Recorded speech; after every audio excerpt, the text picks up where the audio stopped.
Kabar gembira, KKS baru meledak dahsyat sampai 3 juta rupiah. Sangat istimewa ini infonya. Simak sampai selesai, ada info penting. Apa kabar semuanya? Semoga selalu sehat dan dimudahkan segala urusannya. Kembali lagi di channel ini, tempatnya kita berbagi informasi terbaru dan terpercaya seputar bantuan sosial dari pemerintah. Nah, di video kali ini saya akan menyampaikan kabar gembira. Karena tepat hari ini, Desember 2025, ada banyak sekali bantuan sosial yang cair untuk masyarakat penerima manfaat. Jadi, silakan disimak baik-baik, jangan sampai ketinggalan informasinya. Pertama, program Keluarga Harapan (PKH). PKH kembali dicairkan untuk berbagai kategori. Mulai dari ibu hamil, balita usia 0 sampai 6 tahun, lansia di atas 60 tahun, penyandang disabilitas berat, hingga anak-anak sekolah dari tingkat SD, SMP, sampai SMA. Nominal bantuannya tentu berbeda-beda sesuai dengan komponen masing-masing keluarga. Pastikan dicek melalui buku tabungan atau ATM di Bank Himbara, yaitu BRI, BNI, Mandiri, maupun BTN. Kedua, bantuan pangan non-tunai (BPNT) atau kartu sembako. Untuk penerima BPNT, saldo sudah mulai masuk dan bisa dibelanjakan melalui e-warung atau agen yang sudah ditunjuk. Bantuan ini biasanya berupa saldo senilai Rp200.000 setiap bulan untuk memenuhi kebutuhan pangan pokok seperti beras, telur, dan bahan pokok lainnya. Ketiga, bantuan langsung tunai BLTS Kesra. Beberapa desa sudah menyalurkan BLTS Kesra tahap 4 bulan Desember. Jadi bagi keluarga penerima manfaat di tingkat desa, segera konfirmasi ke kantor desa atau cek informasi dari bank penyalur terdekat. BLTS Dana Kesra ini diberikan untuk membantu meringankan kebutuhan hidup sehari-hari, terutama bagi keluarga yang masuk kategori miskin dan rentan. Keempat, bansos pangan beras 10 kg. Selain bantuan tunai, ada juga bansos beras 10 kg yang disalurkan melalui Bulog. Beberapa wilayah sudah menerima distribusi langsung, baik diambil melalui kantor desa, kantor kelurahan, atau diantar ke rumah masing-masing penerima. 7 bansos Kemensos yang berlanjut di 2026. Pastikan data KPM Anda valid ya. Menyongsong tahun 2026, pemerintah Indonesia tengah mempersiapkan transformasi besar dalam sistem perlindungan sosial di tengah transisi pemerintah dan gempuran digitalisasi. Nasib jutaan keluarga penerima manfaat KPM menjadi sorotan. Apakah bantuan yang selama ini menjadi tumpuan akan tetap mengalir? Ya, langsung saja.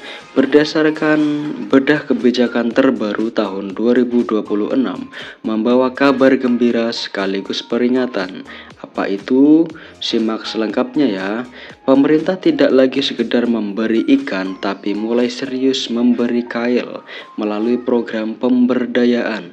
Berikut adalah rincian lengkap nasib bansos Anda di tahun depan. Simak video ini selengkapnya, ada kabar mengejutkan di akhir video. 7 bansos yang berlanjut di 2026. Pemerintah memastikan bahwa bantuan yang bersifat fundamental dan struktural akan tetap berjalan. Ini adalah jaring pengaman utama bagi masyarakat rentan. Program bantuan yang akan cair di 2026 diantaranya itu yang pertama, program Keluarga Harapan (PKH). Sebagai primadona bansos, PKH tetap kokoh berdiri. Bantuan ini menyasar komponen vital keluarga, ibu hamil, balita, anak sekolah SD sampai SMA, lansia, dan penyandang disabilitas berat. Mekanisme penyalurannya diprediksi tidak berubah, yakni cair bertahap 4 kali setahun. Yang kedua yaitu BPNT atau sembako, atau yang bisa disebut bantuan pangan non-tunai. Kebutuhan pangan tetap menjadi prioritas nomor satu. Meski ada wacana transformasi ke direct cash, transfer uang digital untuk efisiensi program ini dipastikan aman, yaitu dalam artian program BPNT masih terus berlanjut di 2026. Yang ketiga yaitu bantuan PIP, program Indonesia Pintar. Komitmen mencerdaskan bangsa tidak surut. Anak-anak dari keluarga prasejahtera tetap dijamin akses pendidikannya melalui bantuan tunai PIP. Jadi PIP di 2026 akan tetap berlanjut. Yang keempat yaitu PBI JKN atau Kartu Indonesia Sehat gratis dari pemerintah. Kesehatan adalah hak dasar. Subsidi iuran BPJS Kesehatan bagi 40% penduduk termiskin tetap ditanggung penuh oleh negara. Bantuan beras 10 kg. Program cadangan pangan pemerintah CPP ini diprediksi kuat akan diperpanjang, berfungsi sebagai bantalan saat harga beras gejolak atau terjadi kerawanan pangan. Jadi bantuan beras di tahun 2026 akan tetap berlanjut. Yang keenam yaitu atensi lansia dan disabilitas berat. Kementerian Sosial terus menyalurkan bantuan rehabilitasi sosial baik berupa alat bantu, kursi roda, alat dengar maupun makanan bagi lansia tunggal dan disabilitas.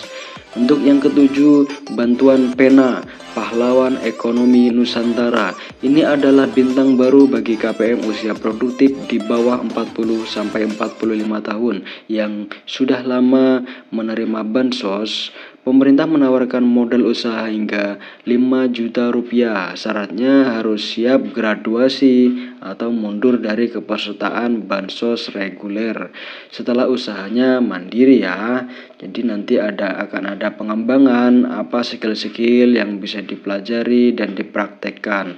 Dalam artian harus melalui proses graduasi secara mandiri atau graduasi secara sukarela.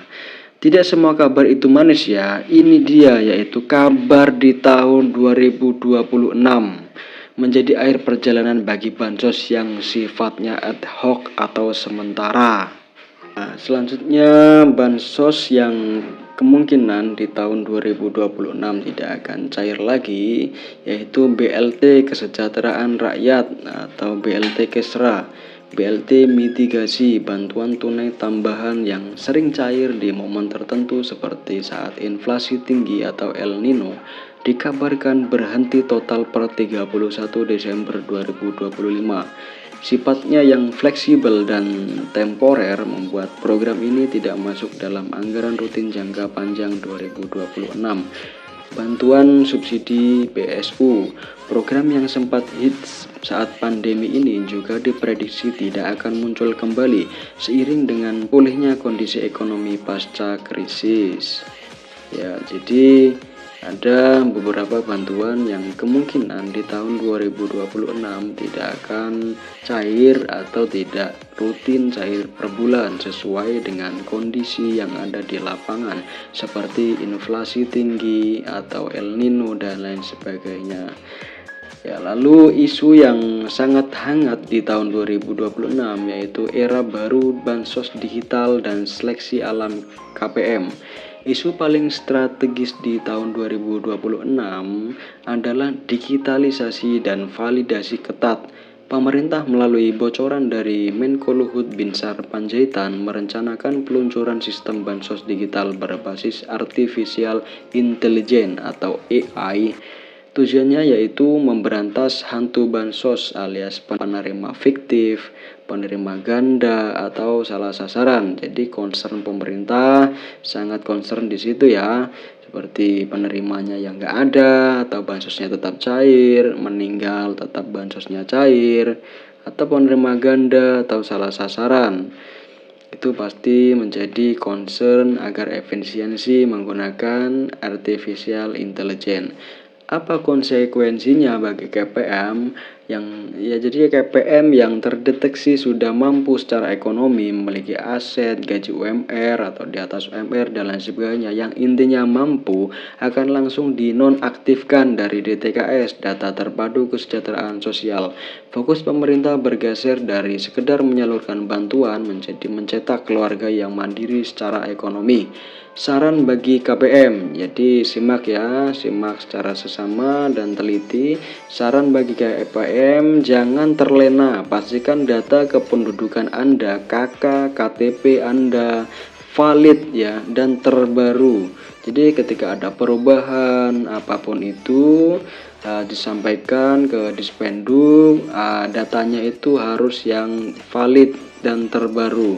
Bagi yang masih muda dan produktif, manfaatkan program Pena untuk memulai usaha.